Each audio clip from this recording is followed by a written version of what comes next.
Tamale Mirundi mutabani wa Mole n'amatovu ne Yowana Mirundi yes Yowana Mirundi nabagamba nti mwagala Mirundi kyatawange Yowana Mirundi lwaki baminato gitumye Mirundi bonna iba Mirundi anti successful name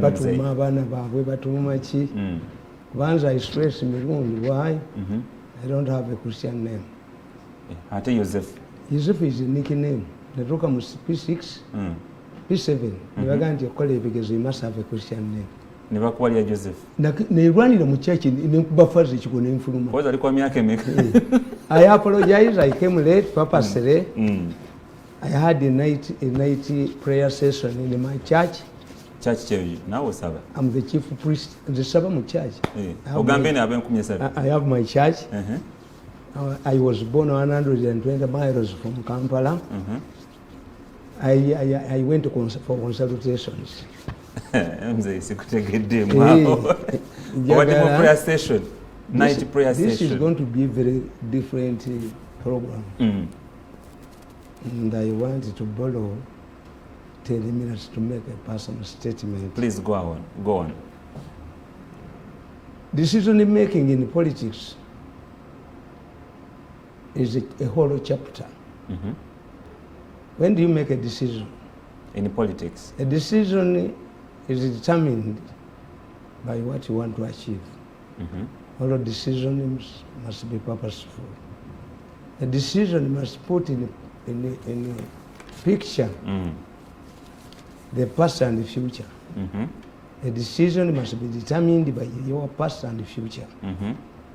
So when I make a decision, I consider all of these factors. Decision yange eri ku bintu bisatu. I went through 3 things this week. One of the rioters. Okay. Rioters, although they have many vehicles, I don't drive. I went to the driving school, learned driving, but I don't drive. Why?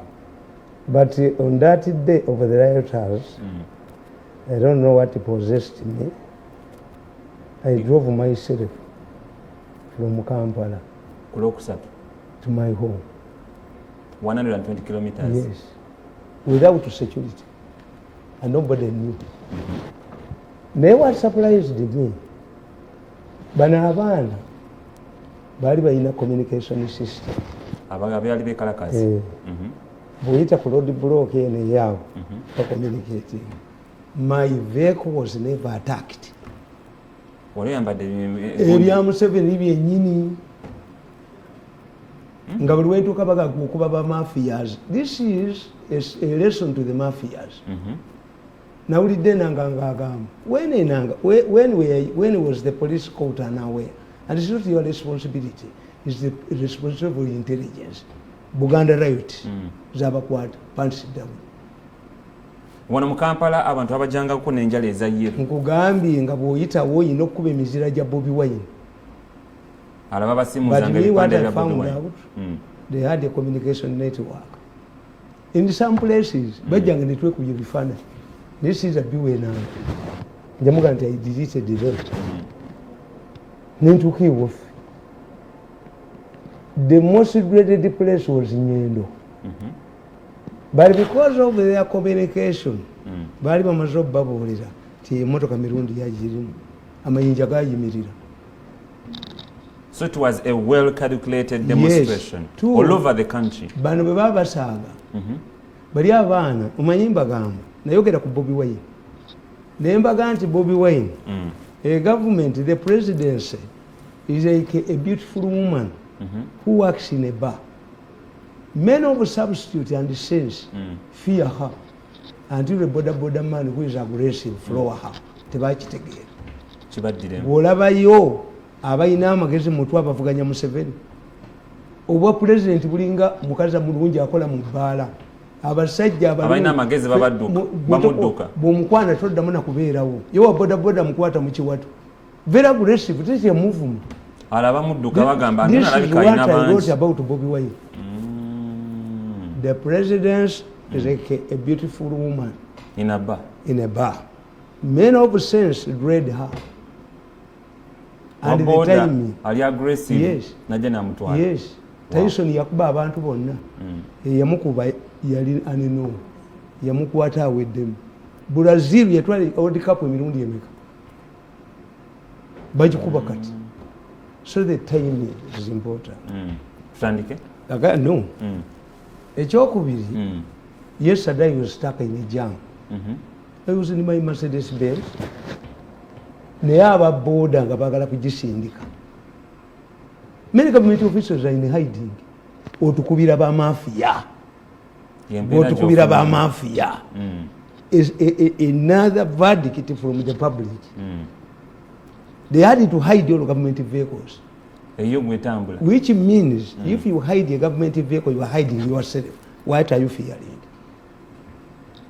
That's a good observation. Atemba gamba. When a baby kicks a door open in the presence of a notorious village thief, he will not have come with a hammer.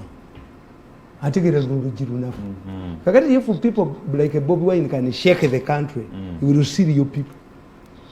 Anti-bategedde kinyenyezekaako naye nga kinyenyezekaako ng'abantu anamu bakamumeka bamaze okufa. Yes, throughout the country bali abaana bwe babadde bakola era police bayina zino sente ze baawa simanyi ba district officers. The police must be equipped kubanga efuna akayaani district bayina kabangali bbiri kakati bano abaana bookya wano na wano na wano. You can follow into an ambush. Kitegeeza kabangali zina gendera mu groups. In future, say them call zibba. A single kabangali comes, clears the way. But in a begari, amaduka magali. I found one shop open in Inyendo. Yali yamukyala ngatunda spare. Ngamala kuna magali. Yes. Matongo. Bajja ne bakiriyalinga ne bagenda. Tewali presence. Kayigula hard. This spread the police, so these people can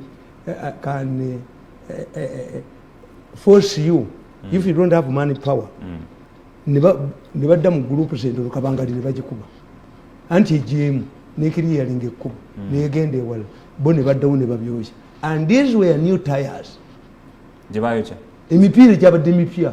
Jabayisa Makubo. Nabagamba. Ntikita bwe bamukwata nti alina pisto ya Gaddafi ayiraft. Nimbaga nti if you find use the condoms ku mufaliso gw'omwana wo ku mutwe gw'omwana wo w'emyaka 4 yabazikozesa ku maama wo. Hapana. Kitegeeza there is an intruder. You are lucky ti omukazi yabuliddwa condom wazitereka ng'oli agenzi. Who bought these new tires? Must be a rich man. New tires to ban. So you literally ogulinga agamba nti riot eno yabadde facilitated. Yes. Kakati ekyokubiri. The same week I was poisoned. I used expensive drugs. And they are plotting to use chair poison. I know them. You were poisoned? I was that poisoned. Is serious. I survived on expensive drugs. How did you get poisoned? 5 times. That's not a story. They can do anything. If somebody can behead a kid, Basibeka Dag, these are not human beings. These were bodyguards of Satan. They defected to us. When we are dealing with the humans, these are not human beings. Kakati, I survived on expensive drugs. Naye, waliwo a senior police officer. Namuweereza message. Namugamba nti I've run out of drugs. We cannot allow you to die. He sent 10 million.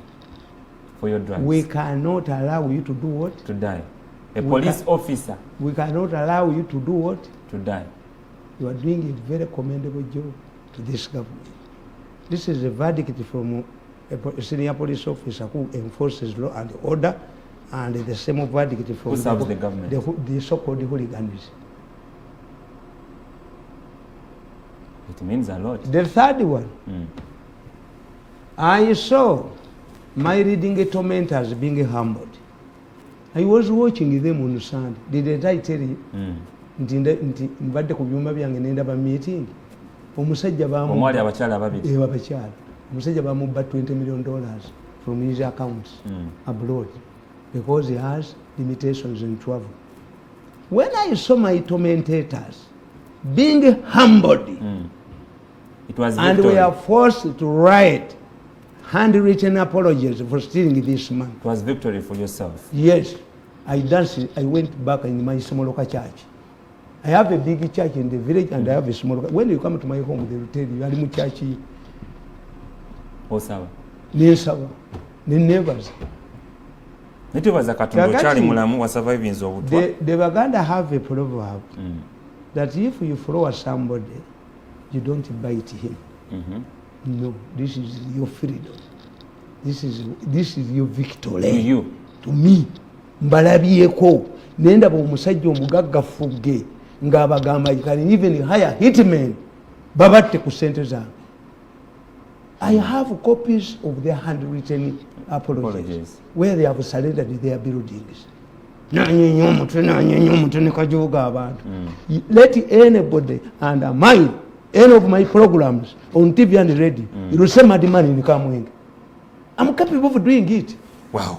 The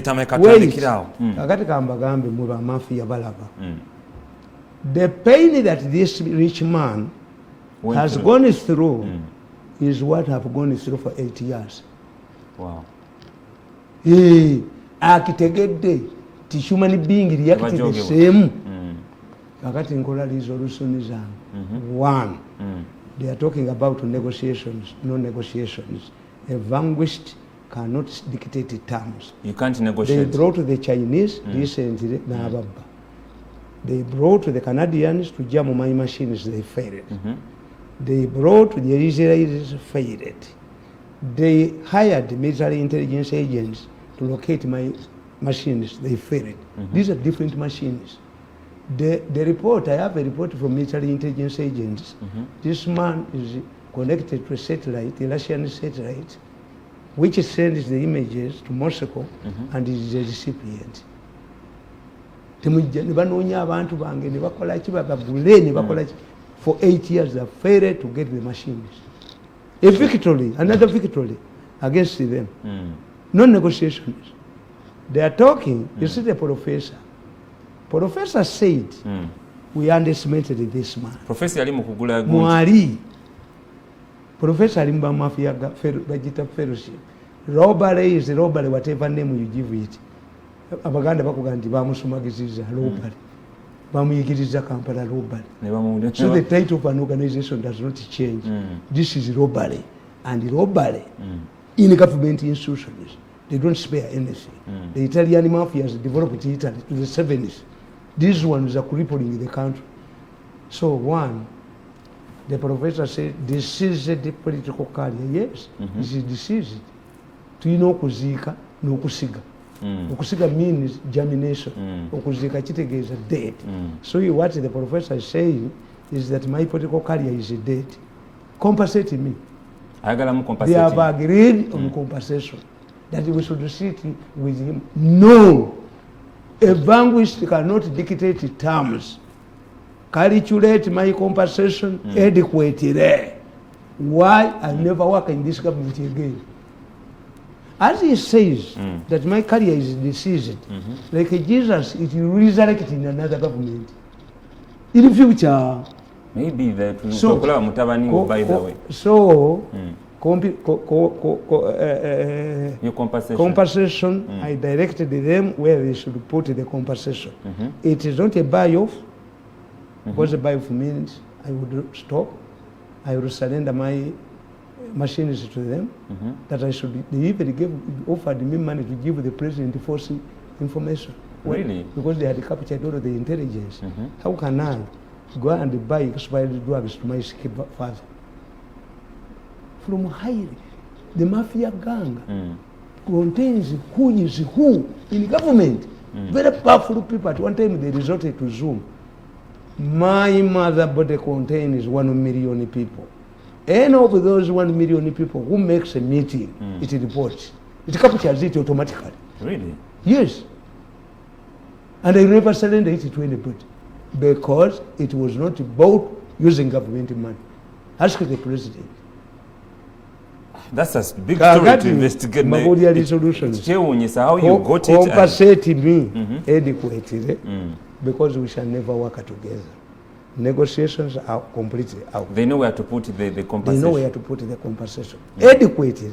How much money have they used in and you're not willing to surrender. Happen. You see, public trust is like a virginity. You lose it once.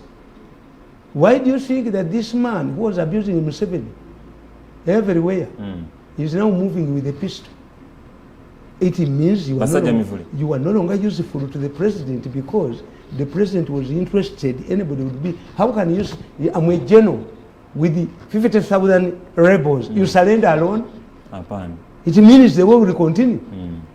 You leave, the air occupies the space. Kakati chichimu. They must compensate me unconditionally. 2, they must stop stealing. Let them transform, as the president advises them, transform your mafia gang into a think tank. But at times, transforming is not easy. It was done by Italian Communist Party. How possible can it be done? Gorbachev tried to reform the Communist Party, failed. The Soviet Union collapsed. But in Italy, the largest Communist Party was in Italy. When communism collapsed, the Italian communists named their party Progressive and retained power. Wow. Kakati. 2, release all of the victims because their method is once they know that they will be money in Rea, Umeme, other institutions, they hire Nakarim. They unleash their mercenary media. They admit. They use their media. But you did not have a convincing reason why you are fighting me. That's why, and more powerful and popular than all your newspapers combined. Why? I'm innocent. Can they give me a reason why they were attacking me? There is a boy. He's one of the people. The man is humiliated. Even press on his head. Vomit my money.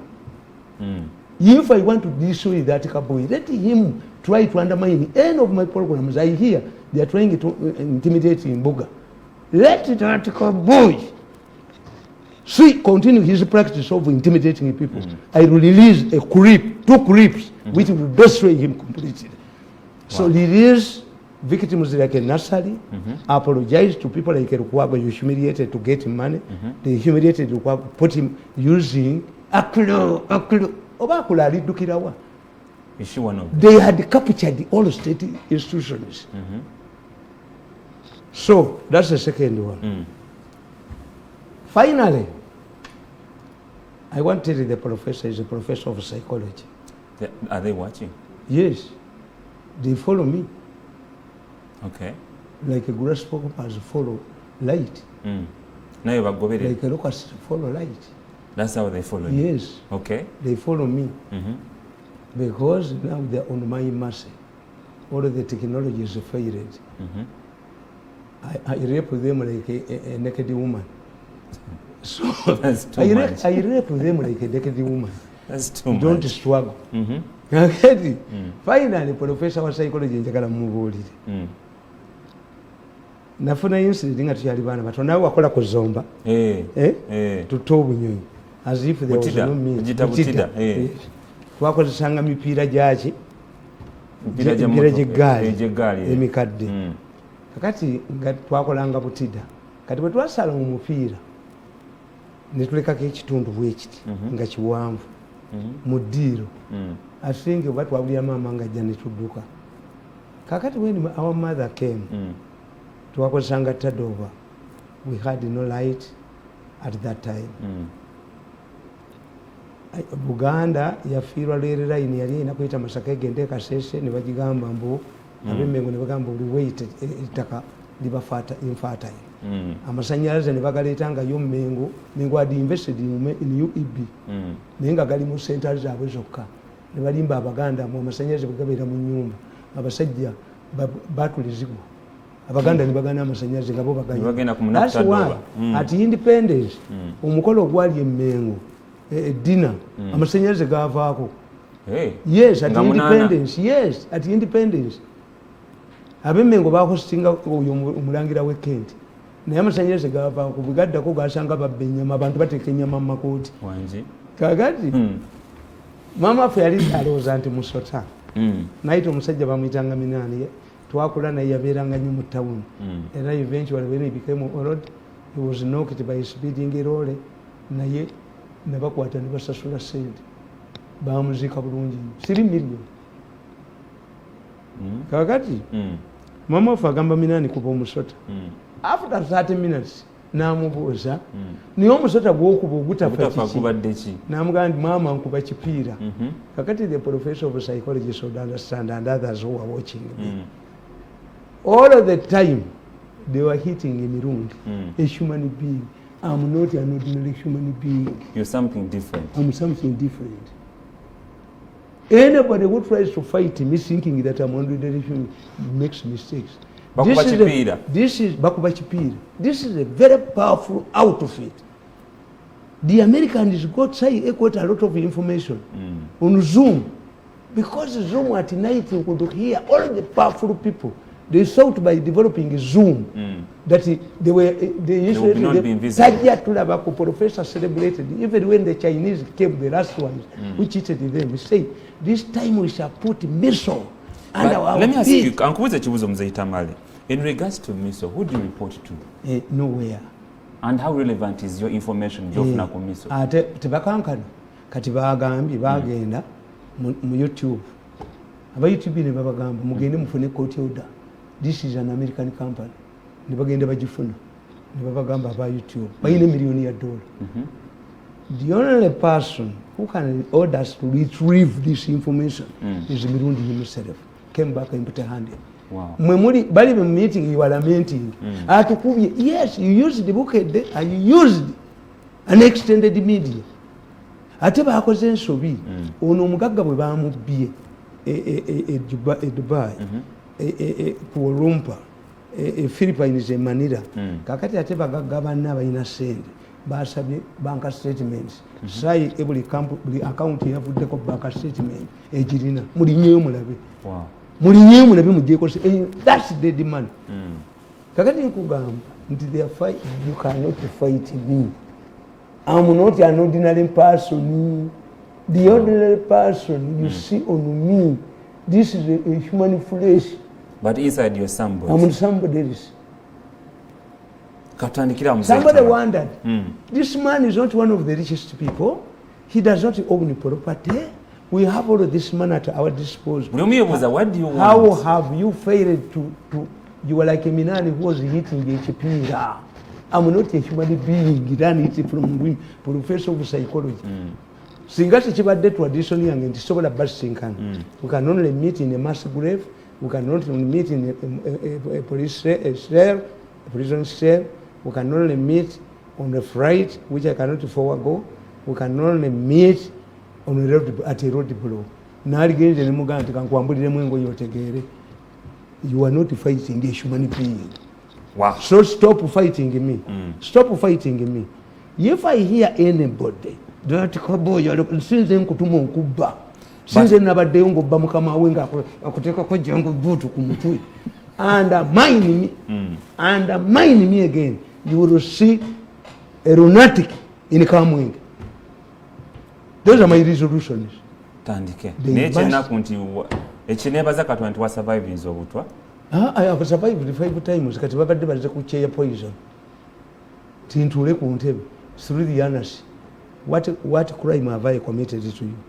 If I'm wrong, if I'm a mad man, how come that you are reforming from stealing government money to, and when you don't transform and you take your abusuma to that new outfit of what a think tank, I will again demolish you. Oh, wow. Kuyakatweka chako munangi kanyongera kwaniriza ku STV no reconciliation, no surrender. Simon Christmas kanya katandike neze mboze zabadde week ewedde onaku twalina n'omukuku njakukubira obujozi bwa kalenzi naye olunaku olwokusatu mukulu Robert Kyagulanyi Ssentamu era nga ye president wa n.u.p ekibiina ekito ekyasinza obutwano mu ggwanga yakwatibwa saidi ze yeeruuka mukuku nava agezaako kyogera ebyaddako kwali kwekalakaasa Uganda yonna kuba ebitundu bya Uganda ebisinga. Yes, njagala tutandikire Mzee Tamale. What is our take home from these riots? Let me tell you. And what did we learn? There are 3 issues. Only 3 issues. One, Nakugandi Museveni is a myth. These people, bobanga tutegedde virus bwekwata. Dr. Mwanje, I'm developing a virus. You should lie. You should lie your head in shame. How can you develop a vaccine when you cannot produce a syringe?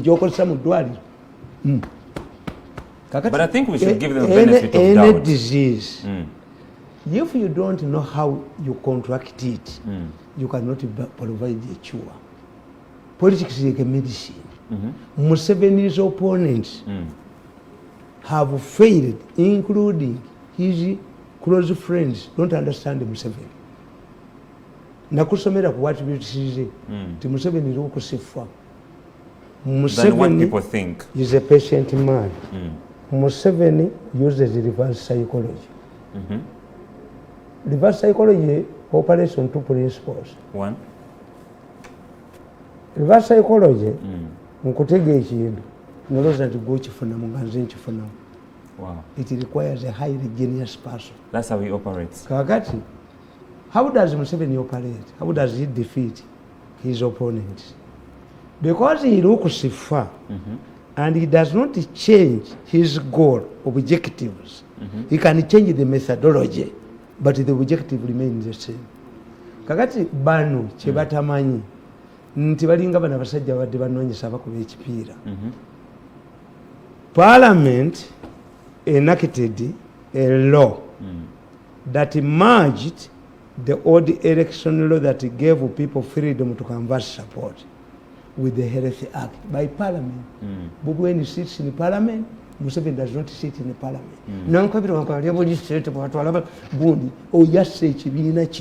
With the writers, we shall write about Nankabirwa as a person who destroyed this party NRM. There is a new law. When Museveni is fighting his enemies, he refers them to the relevant institutions. He does, when it causes trouble, you could avoid the other military people, you go to the court martial. When he was civilian, there must be an already existing law. Reverse psychology. That's why Museveni has problems with the police. So how would you relate that to the police? Does not have a police marshal. They only have a disciplinary committee, which is toothless. Kati Museveni mumukwatako. Kakati baakola etteeka ba Bobiwine mu parliament, which curtailed freedoms of addressing rallies. Bo bennyini be balikola katatuteeyo ne liyita teri rallies. Kakati bakye baakola bamafiya batula mu meeting yaabwe bagamba nti Museveni atukozesezza written apology, handwritten, like this man forced these rascals obujozi obonakana yakali nnyo ku mutwe bwati vomit my man n'entwe yaako n'obusuma bwako bwonna ninga SSM ebizimbe ebimuwadde byonna byayina abadde alina kyazimba kuno nokugamba ojja kwebukya kalooli ekkongo mulenzi gwe bwotalivaako you end up ng'oli ku mikimu gya kalooli ekkongo n'enkimu ebizimbe yabitutte. Kakati nkugamba ti ba Bobiwine bazanyira ku Museveni naye ng'etteeka yalikola dda. Museveni is only undoing nti abantu tebabimanya. Naye ate kuno bambadde bamukwatidde lwa kumenya ki biragiro bya Minister of Health. Anti wulira anti lyetteeka lyerimu.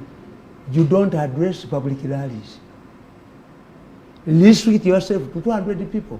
Kakati Bobiwine kyataategeera nti bamafiya ba Museveni nga bwe nawandiika wano bagamba we must involve ourselves in the campaign.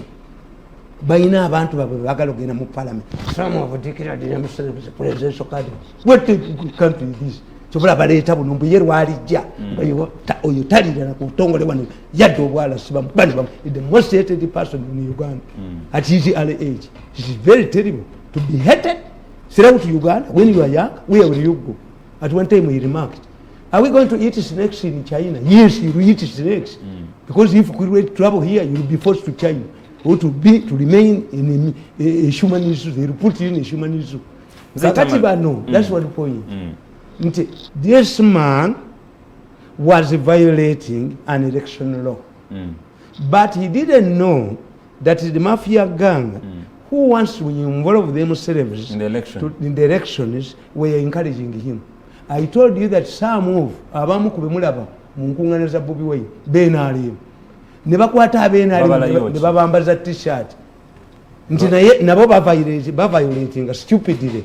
If Museveni says tuyina COVID-19 wali, I have full medical doctors. They are telling me figures. The figures are alarming. More than what we see. Badayana yaziba ne mulamu we nabana abalala. Tujja tukawa mu maaso katono. Naye COVID wali kitufu wali. Ate wano kyatana bakutta. Wano tana bakutta ba medics bangi. In Kenya, medics are dying. They have asked the government to insure them. Actually, they're thinking of a second lockdown. Yes.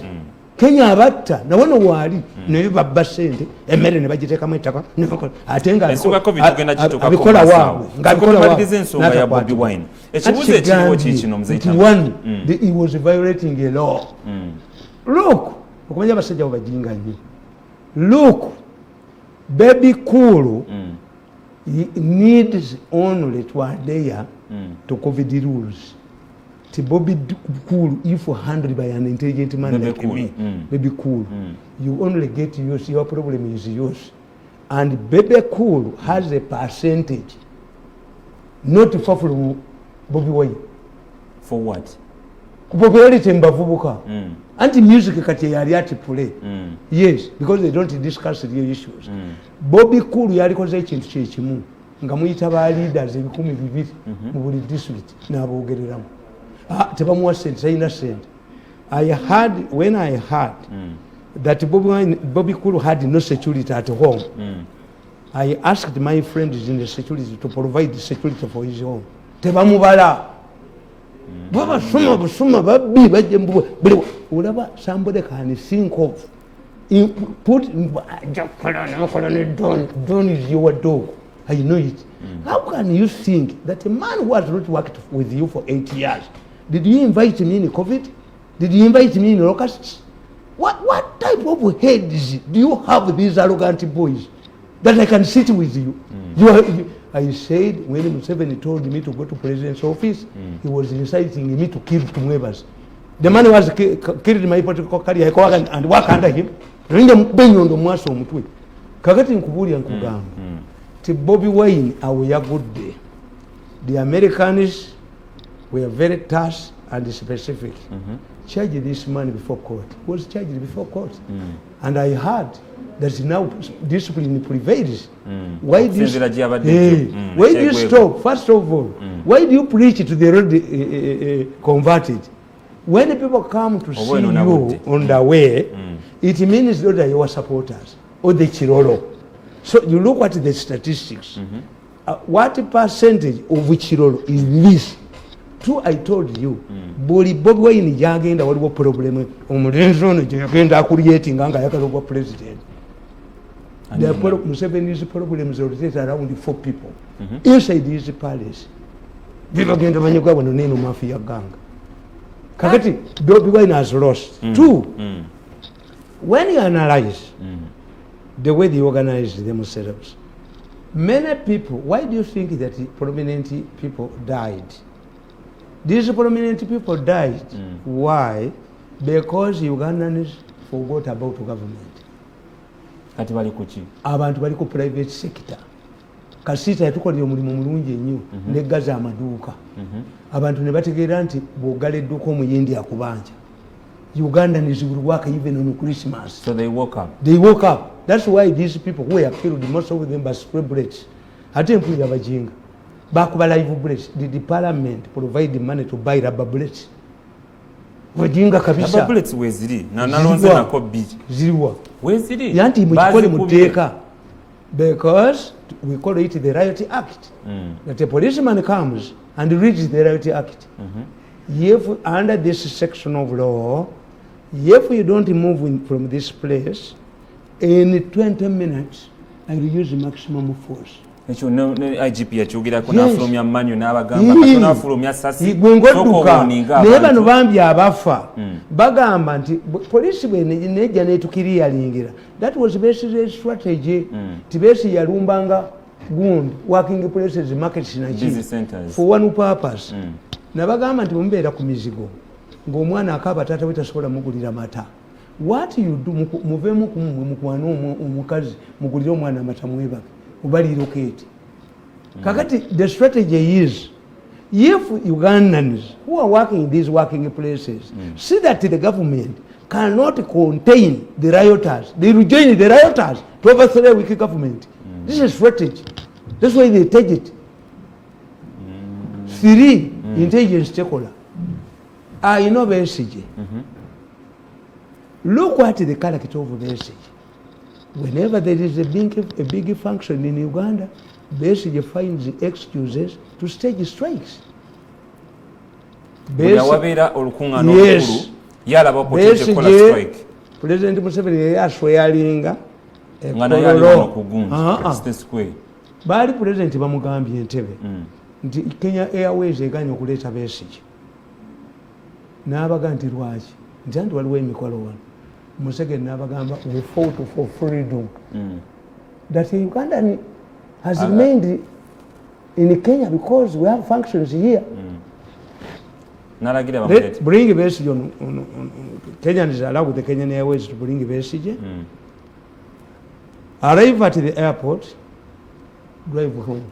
BSG violated Museveni's hospitality. Yalimera kubayita ababiri. BSG's group penetrated bakube emmotoka z'abakulembeze. Museveni abaali Kololo naye ndaba oyo omukyala. Mukyala bwe babaleetanga mu State House ne bayigizanga political science. Akero n'atwala akapapula wa president. Your Excellency, shift the luncheon from Entebbe to International Conference Center. Ndategeera ono awedde. That BSG can force Museveni, the president of Uganda. All of the cards have been distributed. What's the change? Of which are in control? Museveni drove to Entebbe. BSG motoka yazikuba amayinja. I was summoned by a Nigerian court to defend the head of their ESO why they allowed their president to come to Uganda. Wakiti yababuulira nti Uganda ejja kuba kolaki? Ejja kuba violent. Ne tufuna Chogamu. They fought to Chogamu. The side of the Chogamu. The same mafia gang yazibba. The same group yabba sent. Bali yanga amputa bali kamba kamba. And they think they can suffocate others, intelligent people like me. I kill you. Kakati nga bakugamba nti olwaleero Commonwealth against Canada budgeted South Africa. At one time Museveni told the then Secretary General Mackinnon, if you shift Commonwealth to another country, I will sue you and we pay the costs. We have invested here heavily. That's the basic. Era oyo Mackinnon arriving at Entebbe a few days before the Queen is arriving. Yagenda okulaba ng'oluguudo balukoze bubi ng'amayinja gakuba emmotoka n'abaga nti Queen tajja kujja. Ababbi abaali mu works ne bakwatirawo yengeni y'abagonza. I fought for him, he's back, he doesn't pick my phone. Bagonza does not pick my phone. I fought for him. Bamukwata agenda n'Entebbe to make it dramatic as they do to humiliate you. One day you pay heavy price. BSG ne tufuna an international parliamentary conference Kadaga yagireta abantu 10 BSG yajja mu kibuga akole mayhem. Eni aliwo omwaka ogwedde. Bamukwata bukwasi, his car was towed. Ngali mu kibuga era sekola mayhem. President Museveni was invited to make a key address in Kenya. BSG picked an excuse. Uyu mutabani we namukuba namufuiti amufuyidde BSG n'agenda Kenya. we arrived in Kenya a day before. Nga TV za Kenya zonna ziliko Museveni kuisha. Omanye ebintu ebigundi. What is the motive behind that? He does not want to give Museveni. Basically, he is carrying a personal vendetta against Museveni. Is Bobiwine becoming a replica of that? President bwatuuka mu conference, a hired fool stood up. Your Excellency, do you think you have the moral authority to address this August conference when one of your leading opposition leader is in Nairobi, came here as a blind man? Abantu bamulagira fuluma, get out. President yabagamba, if that man wants to know about Uganda, let him stay here. Museveni addressed these people for 3 hours, non-interpreted, on power, energy. It was a conference for executives of people involved in it. Basically, Museveni bambuza, will you have time to go and visit Besigye in the hospital? Museveni yabagamba. He decided to come to Nairobi. We have hospitals in Uganda. I have not that time. Wow. Very bright. Ekitegeeza singa oyina intelligence kakati lwaki bakoze strike. Then we have new important representatives in Uganda. The British High Commissioner, we have a new British High Commissioner, we have a new American ambassador. They had to stage it. Kambuzemu omwaka ogwedde lwebakwatira 2018 lwebakwatira Bobiwine mu Arua balaba ekyaliwo almost countrywide waliwo okwekalakaza kati kyembuuza kino ekyabadde eruuka ab'ebyokwenda tebakibanize nti banakwata Bobiwine there's going to be another riot. Lwakuba tebabibabuulira bagende ne bawayiriza omu ku bapolitician beeruwuukya nti yakikoze olusuku talina n'ennyumba teriyo. Awe tuli kati saawa zino anti kankubuulire nakugenda nti Museveni uses reverse psychology. Museveni lures his enemies to come out of their snake, to come out. You lure the snakes to come out of the kuba kakati abatestinze n'amanya muzito waki kati abategedde muzito waki yabategedde kubanga you don't know. Nze nagamba nti if I get a chance maybe in the future governments to be in education, political science, logic must be a must. Propaganda must be a must. If we don't have those elements, first of all, let me tell you, what is a state? People don't understand the state. A state does not negotiate. A state was given coercive forces. Kugolola tumba. That's what the Baganda say. A state cannot negotiate with the Ugandan. Is Bobiwine dealing with the state? Yeah, anti-law. Ate mu ICC babalimbira bwerere. ICC cannot take a policeman who is enforcing the law. Nekigamba ne Kayihura. Nti in Kenya, yali akulya Inspector General of Police, General Ali, baga nimutwale Hague. As long as he was doing his work, enforcing the law, tatwalibwa Hague. Abapolisi bamukba musimu ne mbatisa tebasoma international relations. ICC cannot touch on a person who is enforcing the law. Ekyo Tumukunde yali akimanyi. Tumukunde bagamba iso okutta babbi yagana. Yaga give me an instrument that will insulate me in the future. Kayanja akuba gafula. Wanudde nga government enevudde ko bakwata Kayanja. Wanudde nga government evuddeko bakwata oyo command of land forces. Eyakuba olubiri lwa Mumbere. Abantu bonna bashayinzaawe ye yavayo mu Nasambulia gwe. Because of his limited knowledge. That's why omuntu yabadde ambuuza naye gwe lwaki tobikola ebyo bano abakalakala n'emmundu nemugamba educated.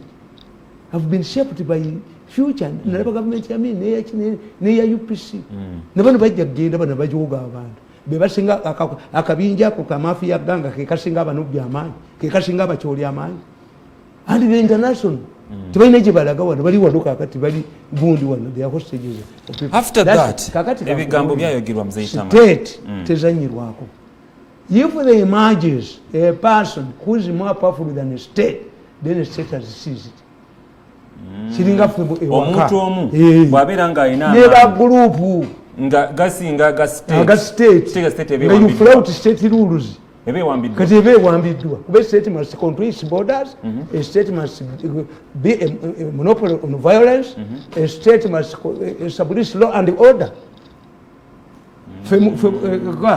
batugamba nti omwana tasitama ku mmere nga taata we waali naye tadoba olulagala bwe lwakubanga tadoba nga tusitamako naye eddeko ogisitameko eya mirundi entebe ye yali emu nemmeeza nga yaliira ku mmeeza yekka akusange ng'ogituddemu okwate ku mikalabanda gye that's a state kakati muola okuba temutegeera state mulowooza nti state negoseka mbabuuli mwe temutegeera nabaga nti ekyuma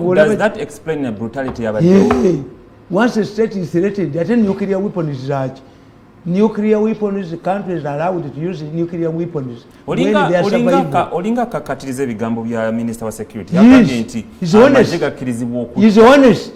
If I read the Riot Act and you don't go, have you ever seen riot police escorting Bagole? Yes. Once you see the riot police, once you see military police, in the logic they tell you, once you see the military on the street, the situation has gone beyond the logic. Run away. So police have once you see military police. To what extent is the military police supposed to come out? Anti resort y'eggwanga. Police bakwata na bugu. Abatraffic tebalina mundu mbakuba empi. Kati once you see the military patrolling the streets, martial law, kati muli kumateeka ka ntalo kufana kuona akatali declared a sensible man run away. Kakati bano aba Uganda ekibi kyabwe president kyalina okuadressing ti abasajja bano baagala okukola nalabye bino abamonita bye bafuba ebyobusiru. He did this to incite the population. Are people dying for the first time? Why you have not investigated all of this? But does it make sense? Okulaba nti about 45 people baffled in the name of fighting COVID. Let me tell you. Mzee Tamale, how do you explain that? Kankubuli mwitu mmanyi military science. A commander can sacrifice 3,000 soldiers to retrieve the bodies of 4 bodies. Why? It's an assurance to the soldiers that even if I die, eruwereyo abo basale bagenda ne batega amagye g'oboti balinga 7 nga batambula bajja babagoba kandi bakola kati ne bayingira munda ate ne badda emabega bannaabo ne bagenda kakati abajasi b'oboti batuuka waaliwo akasaawo nabo ne baddaawo ne barestinga ne babakuba nga 7 ndowooza kwawonako ebyo 2 days later ogole yayungula abalala nga 10,000 to retrieve their bodies. That's military. Wow. Kakati gwe kyenkubuuza, are we dying for the first time? Of course. 10 Baganda boys who are trying to prevent Museveni to okumukuba amayinja egundi were killed by unknown gunmen. 10 at Kasubi. And the shameless Mengo leaders went to Museveni and got money. Have they ever organized a requiem mass for these boys? Sebagala wizima biche went to UNEP. A person whose wife has never been pregnant takes you to a hospital ward to get a baby and you quarrel with the doctors. My wife has delivered. Sebagala confessed I never went to school. 10 Baganda boys died. Sebagala defied the traffic rules. Emotoka ya lole ne basabalire busa again. How many died? 10 Baganda boys mugambo mbu abaganda basinga abasoga amagezi sikirabangako kubanga abaganda 10 abali beera oluguudo nga bava e Buganda bayita mabira batuuke ejjinja kuba besi yagenda jinja the following day they were no basoga bali mukwera luguudo tewali basoga babeeri musinkane mu mabira emmotoka yabasaabala yetta 10 beera luguudo besiyirwa n'agenda mu enkya kuba tewaliwo kapande kalaga kiriyo abakola. So chogezo gamanji tweberiremu. Yes, this is the first thing I did. Rescue mission. America imalwa kunoonya ba citizen baayo. Nagenda kukima mwana wange ne mujjayo. Namugalira mu gate yasibawo kanga nkoko. Oyo wa Bobiwine? Gwe nasooka okujjayo. Mukube kalakasa kuno. Kuba bayinza omuforcinga into ebyobusiru ebyo. Nitubeera haunted n'omuzimu omusiru. Kakati state mbadde nkubuulira negamba nti omusajja omusitadinganga waliwo omusajja akwata mukazi we n'omusajja n'amukubira essimu akubye nti ebyo biwedde naye eriyo omusajja ng'omukazi tadda kakati mutunuulire nabagamba nti ekyuma bwe kigaaya amayinja osibira ku bulo kyembagaye temanyi Museveni ekyuma kisibye tinyefunza ku mpingu ekyuma nekisiba tumukunde ku mpingu osibira ku Bobiwine omuganda akugamba bwenzijukira Sematimba nekyekwabanga abaali abaziranga lwabalya ddala leero nga nzeerulire kawaneerire nenywere nabulagala ti oba Sematimba nekikwabanga abaali abazira olumbe lwabalya ate nze Bobiwine tinyefunza gwamulabako walaba ku tinyefunza oli mwana muto tinyefunza yasiba Northern Uganda emyezi eki nakuba baminisita emboko yabaleeta mu helicopter nebamubuuza bwakubye baaki nti mu helicopter mulimu empingu bakwate pilot yakuba obukongovule bajja baavula mu kooti tinyefunza ngaogenda esembabwe helicopters were hovering over his convoy ekyuma kimunywedde tumukunde lwakuba bamawulire emikwano gye tebasobola mukubanga ali katebe ali bwati tumukunde kamando in 3 days bali bamumaze kyuma kigaya amayinja. But is that what we want for a country? They will not be a peaceful transfer of power. Bagondera amateeka. Kubanze mbagamba nti politics wa mugumuzanyi nze singa nagenda mu opposition. The day we go to the opposition, there will be a change in the opposition. Why can't you step in? Babulenze muno obubba tebutukwata ku power. Ene tuveyo mzee Tamale. You don't need kuba byonna besi yoko tuwaka yamukolako. Uganda so linga agamba kati whoever is coming as opposition must think beyond basic. We Bobiwine ofunye n'omukisa. People are coming on their own. Tell them, yes, I've seen you. But because of COVID-19, go home. Kakati njagala nkubuli obutategeera bwawe. Bobiwine wamulabye ko nga agenda okubagiza abafudde. Abaana babwe nekyabadde. Abali malwali agenda bajanja. Aina yataddewo okusaba okwenjawulo. Yate kusaba ki? Abamu bamutuukirire yatakoze press nawandika akatabo kange kano.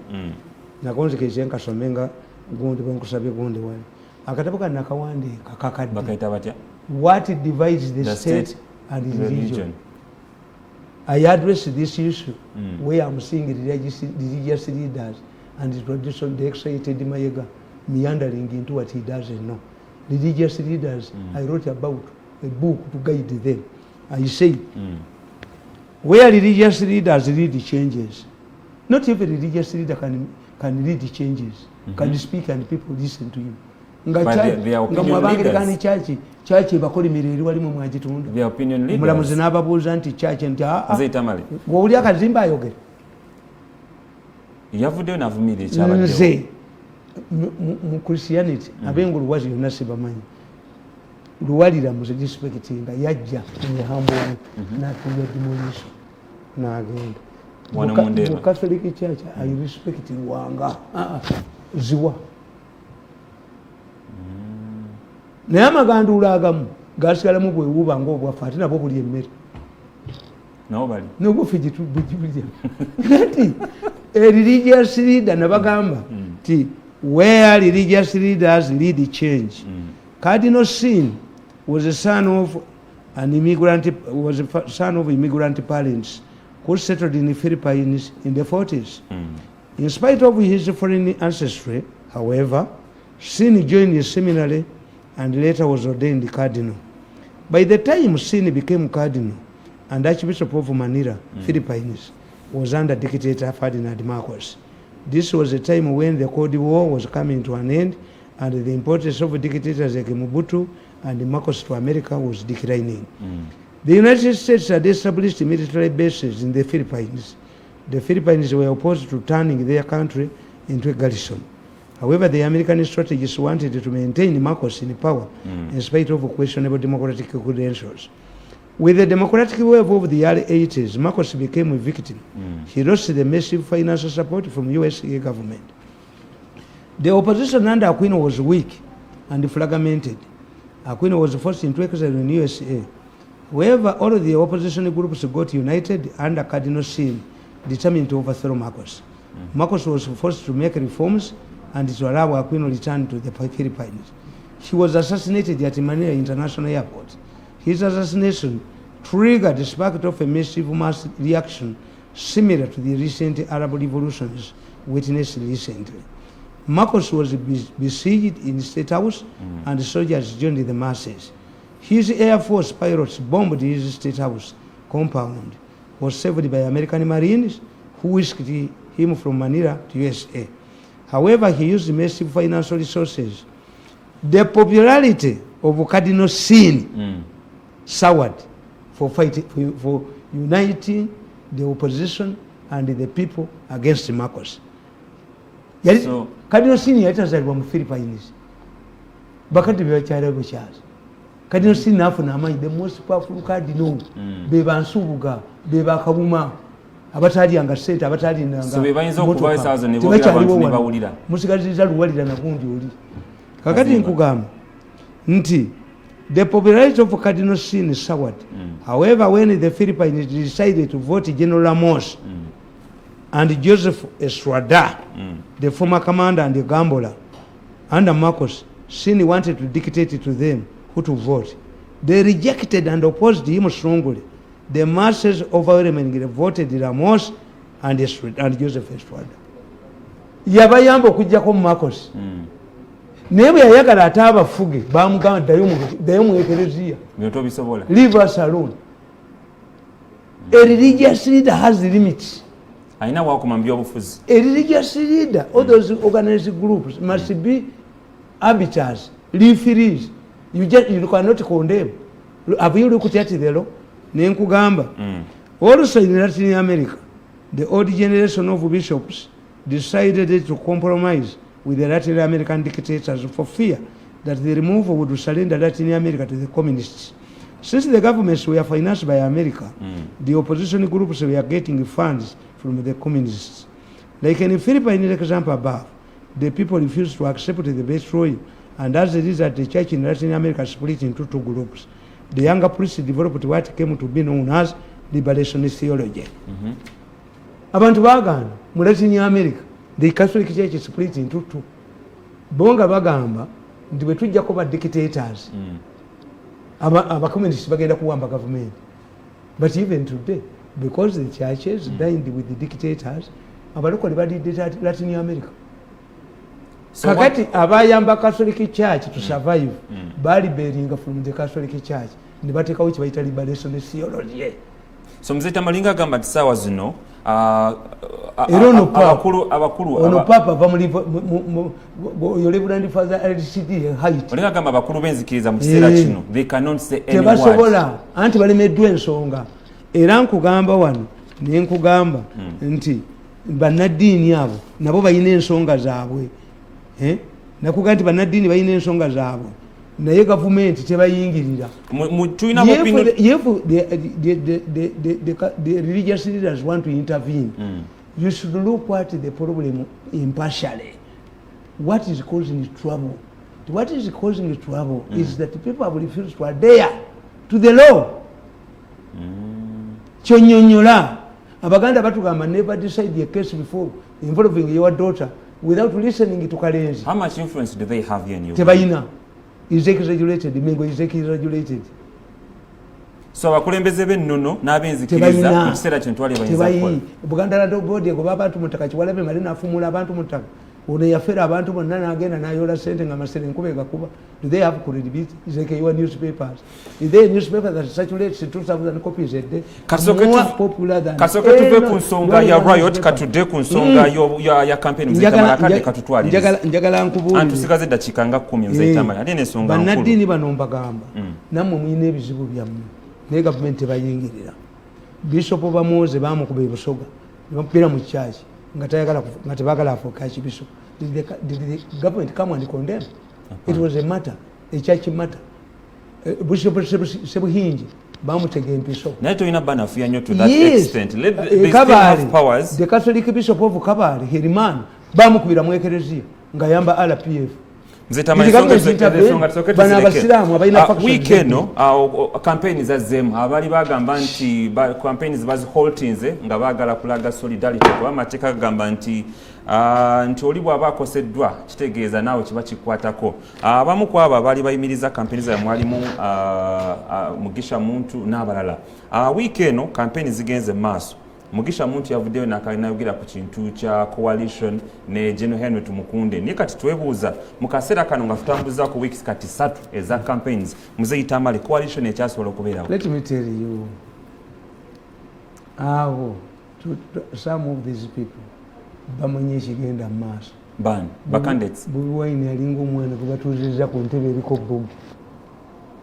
Bw'avaawo ekyabika. Two, if Bobiwine is arrested and he is stopped, you hold it, then you recognizing a Bobiwine that is your de facto leader without negotiations. Bobiwine does not need to negotiate with them. The few days on the campaign trade has exposed them. Abaina na abatayina. Yes, it's like a vomiting. So the moment you vomit, people will know. There is need for coalition. Two, when do we make a coalition? A coalition is made when you add up the votes divided between the candidates in the previous election, nemukizuula nga mwali mukuba omusajja ono. That's why. Singa bagatta oluwa 2016. Yes, bayina bumawuka 0-0-0-0. Kitegeeza your problem is not coalition. Two, can they form a unified campaign strategy? Tekisoboka. Bali tribalistic. Tebayina national issues. I admire one person. Mweyo group yaabwe. Mugisha Muntu. And by joining them, he is killing his chances. Mugisha Muntu is highly respected. He's respected. Yaladuwa yalitamanyiddwa mu Nigeria. Yaladuwa yalitamanyiddwa. Museveni yakwasa bano balerative be bano abamulwanyisa. Ayinza kikwasa Mugisha Muntu. A president cannot surrender power to a hostile group, even if they are his close relatives who are undermining government programs. Abakuba balo singafe bakuba bakosa nakolema neyobuga neyobu akuba bakosa mwete mubba. President bamutunze emirundi emeka. This is what in Kalanga where you could go ngoteka emitwalo gya $10 n'omulaba ekiro. Museveni is solid. Nakalema is saying it is we have a monopoly to sell Museveni, not to you. That's why I don't respect Nakalema. Yes. Kakati nze nkugamba nti n'abaana bw'abaana bo batunuulira olonda mu Baganda bo bomuseka. Museveni is interested in himself for survival. Katonda amwadde missions, amwadde visions. Alabe Gaddafi, alabe ku Mugabe. Who calls Mugabe trouble? Who calls his family? Mugabe, Comrade Mugabe kyokola tebamusiba bali banne. Naye omuko yali yefudde ekitalo ng'ali egindi eri. Ng'omukaali egindi eri yali yefudde ekitalo. Ne bamuyoola bamutwala mu nkambi ne bamusiyaga n'omusiyaga ejjoko ne limuggwamu. Yagamba mbu dino agamba omusajja yakube emundu nga Mugabe ali mu kkomera. Do you know that we can demote you? Bakakeera ku makya ne bakayoola ne bakatwala ku piika. Last week wagamba Mugabe mu Barracks Katonda sitaani yakimanyi. Last week wagamba nti bakandisa bamba out. They cannot unite because they are factional. Tujja kutta abanyankole tuli bakomya Katonga. Bayina meeting gye batwala mu week ewedde. No, but there should be something coming up. They can unite for one thing, to share European money.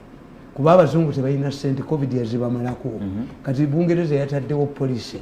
We review country to country. Bakumme nga Uganda bajja Jim Massed. Kubanga tebalina. You get an excuse. Tebalina sente abazungu. European Union is also in a crisis. Trump abalese bali isolated. So the good sente tewali. Ugandans can only unite politicians. We don't have issues that cut across. That can unite us. Tunoli ya campaign ya Museveni. Abekalamuja bye bagala Buganda bye yagala. Hapana. Abeteso bye bagala bye bagala. Ati nze nsanyuka. Nti buli gyagenda bambulira bye Nayogedde. Nawandika akatabo kankali kakana. Akatabo kana nakawandika ngandaka tebigenda okuba Museveni mu kalulu. Factors that will affect Museveni 2021 polls. Yes, nakawandika ddi. Nga January 22, 2020 at my home in Kabalagala. Yes. Completed at Mujango okole kugundi.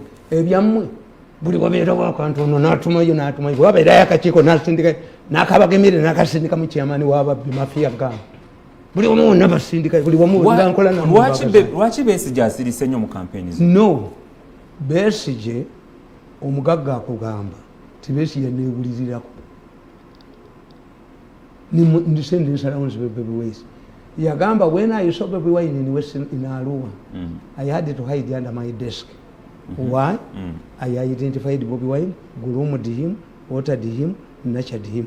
Bobiwine yayigire ku musajja oyo engeri gyali nnyo akalenzi kano n'akalinye entwe yonna ejjudde obujozi akalenzi ako kalemeddeko musajja. Yes, yakalinye n'akawandisira guli nyinza n'ojjikuba niti bwe kaddamu kukwata ku pologulamu zange ngenda kakuba godi liko videos bwe kasula mu Kampala kajja kuyita mugenda Kongo kwokyankima I'm telling you kakati nkugamba nti Besigye ye ono yamumma ssente era Bobiwine bw'aba alowooza tijja kudduka ne ssente z'omusajja bilioni 5.8 nga kano yakalinye entwe ni kano wako nakali nabulinye entwe na jango buutu n'abuboloola n'abujjako n'ebizimbe byabwe nti Bobiwine ejja kudduka ne ssente z'omusajja yabagambye am the king of Bobiwine mwalimu yamubba am the king of the region so koleka mzee Tamale genda mpola ne Bobiwine mwalimu gundi mudi Bobiwine yamuwa bilioni 5.8 n'adduka naddamu kumuyimbira mbukyali kiwa king wa region mbukyali kiwani nti wasiba kiwani ku ssente z'omusajja. You see, these people don't know how mafias operate. Mafias operate like we abalogo. A mafia, a non-state actor like Al-Qaeda tuyinza jibba n'olya ssente zaayo terina police terina embassies teri protect this money is not to protect ekutta busi era ikani confident teri you abasiramu bebatanga wano balya ssente za Al-Qaeda tiyinza kuleka kubanga bati balina police tebalina ki n'abalogo bakugamba abaziba bakugamba abo bamafia kibalina okumanya abaziba bakugamba kyokatere mandwa nti injinyeseze akayuka watera mandwa nti injinyeseze akayuka libakalijo bwokuba emandwa nolowooza nti ogipamiza mu ngoye noseka emandwa tekugwa mafia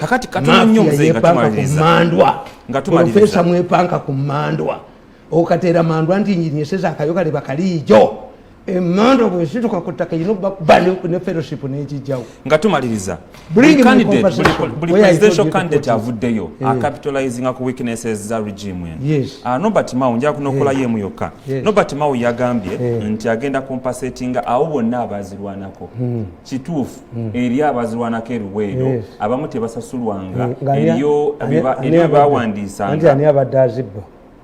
The president created zibadde zivaayo bayina buguli mu kibiina kyabwe ekyenali mumenzi ndi wa Museveni welonda beko ne basi hapana sirina nze na kadi yenale I did not get it deliberately nze ndi Musevenist.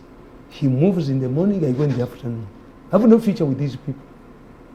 Ile mwingine okunonya kalunya kake kakati kugamba what they are discussing present strategy emulema which is overlooking. Museveni fears to expose the thieves. The public will pounce on them. Nenga bamanyi. Nti mwabayina veterans representative kwena alem. Muhwezi represents egundi. Veterans. Ono lwamira makolachi. The president created, you see. So bikasera kantuwandi badde yaka. And these people would answer immediately. Those who, you see, Mao don't talk about rubbish. We have a veterans association. The widows will come up immediately. Ne okwogerera Museveni baagala money. How much money? That's why I was annoyed with this group. That we paid the people to take petitions to parliament. We didn't have NRM supporters who could do it. Namugwanya, you embarrassing the government. Ebyo tebyogerwa. Tebabyogerera. nti twagula n'abantu batwalire petition mu parliament Museveni abawe ssente oba oweebuula Museveni nti omusajja yabulwa n'abamutwalira petition nti mirundi abuliddwa abamuyemerera nti Dr. Kiseka gavumenti emuyambye yalwadde n'abula n'emmotoka emujja mu ddwaliro nga nze nina 3 gwe Kiseka tulina na mikwano gikujja mu gundi tulina na mikwano nga nze buli gundi ejja edition muzeyi wava munanga leeta yizo oyinayo nkuwe naawe ovugemu bweyagale ate nzijjawo wova munno yampita nanga nti waliwo eyazze leeta yizo oleetayo naawe ovugemu naawe kyakalemu muzeyi Tamale weewaawo the government ekigiriko ekibi nti ono omulenzi addire embwayi ageneripemu. Did I work with you during the local session? Nekino tekigenda mukubisa kalulu ani President Museveni muyambye nnyo ngambe ekyokubanga era ababbi bagamba buli candidate acapitalizing up weaknesses. Yes, I know capitalize, but what you are saying nabagamba nti you don't have a fundamental shift from what Museveni says. What you are saying, we call it political again. And when you look at me as a political scientist, I will tell you, any government, any institution that remains in power for a long time develops what we call political inertia. You don't kill the system, killing it. Kakati, boyogera kuba veterans nga nkugamba, we have a veterans association. But it's not working. Anti ekyo kirala naye president yakiteekawo. Bw'oga nti amasomero ga UP tegakola, ye yagateekawo. Misused by you. Weewaawo tetugenda kubanga tusukkawo awo njagala okakasa nti obadde mulabi mulungi nnyo naye bamafia atandikidde era nga njagala kubanga tubeerekereza naye nga ekigambo kyenjagala okubalekera olunaku olwaleero bamafia balete ssente zange sokuulire. The mafias must surrender my adequate compensation. They know. I sent them a message where they should put this money. Adequate. Two, if this boy continues undermining my programs, since mulagiro okubba, you will say mad man in Kamwenge. Weewaawo amanya nze Simon Chris Makanga mubadde balayi balungi mpaka olwokubya luddako sharp talk lejja okubanga ekoma mubeere bulungi.